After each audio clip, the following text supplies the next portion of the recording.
రాష్ట్ర స్థాయి కర్రసాం పోటీల్లో ప్రతిభ కనపరిచిన కాకినాడ మున్సిపల్ హైస్కూల్ విద్యార్థులను బీజేపీ సీనియర్ నేత, రాష్ట్ర భవన నిర్మాణ కమిటీ సభ్యులు ఇంజనీర్ గట్టె సత్యనారాయణ అభినందించారు. నెల్లూరులో జరిగిన రాష్ట్ర స్థాయి కర్రసాం పోటీల్లో పాఠశాలకు చెందిన 8 మంది విద్యార్థులు ప్రథమ, ద్వితీయ, తృతీయ స్థానాలను కైవసం చేసుకుని రాష్ట్ర స్థాయిలో సత్తా చాటారు. మంగళవారం స్థానిక శ్రీరామ్ నగర్ మున్సిపల్ హైస్కూల్ ప్రధాన ఉపాధ్యాయులు పిఎస్ఎన్ మూర్తి అధ్యక్షతన జరిగిన విద్యార్థుల అభినందన కార్యక్రమానికి సత్యనారాయణ ముఖ్య అతిథిగా హాజరయ్యారు. సందర్భంగా ఆయన మాట్లాడుతూ నూతన సంవత్సర శుభాకాంక్షలతో రానున్న కొత్త సంవత్సరంలో మరిన్ని విజయాలు సొంతం చేసుకోవాలని ఆకాంక్షించారు. ప్రతి విద్యార్థి విజయం వెనుక గురువుల ఖచ్చితంగా పాత్ర ఉంటుందని పేర్కొన్నారు.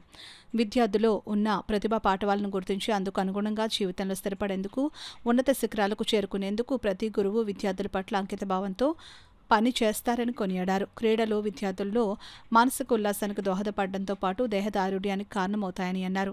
కార్యక్రమానికి హాజరైన మరో అతిథి శ్రీరామ్ స్పోర్ట్స్ అధినేత ధార శాస్త్రులు, ఆయన భార్య సునీత విద్యార్థులకు శుభాకాంక్షలు తెలిపారు. క్రీడల్లో ప్రతిభ కనపరిచిన విద్యార్థులకు చేయూతగా నిలిచేందుకు తాము ఎప్పుడూ ముందు ఉంటామని హామీ ఇచ్చారు. కార్యక్రమంలో 45వ డివిజన్ జనసేన ఇన్ఛార్జ్ శంకర రామకృష్ణ, పాఠశాల ఉపాధ్యాయులు CH Nageswararao, Samuel John, L Nagabhushanam, CH Kumari, Jayaraju, E Srinu తదితరులు పాల్గొన్నారు. రామ్నగర్లో ఉన్న మున్సిపల్ హై స్కూల్కి అడ్వాన్స్ గారి పిలుపు మేరకు మేము అతిథి రావడం జరిగింది. అంటే ఎందుకు పిలిచారంటే ఈ రోజున మొన్న జరిగిన స్టేట్ లెవెల్ సిలంబో 2020 ఛాంపియన్షిప్లో ఆ స్కూల్కి సుమారుగా ఒక 8 ప్రైజులు వచ్చి జరిగింది. పిల్లలు ఆల్మోస్ట్ అందరికీ కూడా ఫస్ట్, సెకండ్, థర్డ్ వచ్చేసి జరిగింది. దాన్ని పిల్లల్ని ఎంకరేజ్ చేసే ఉద్దేశంతో మన పిల్లలు జరిగింది.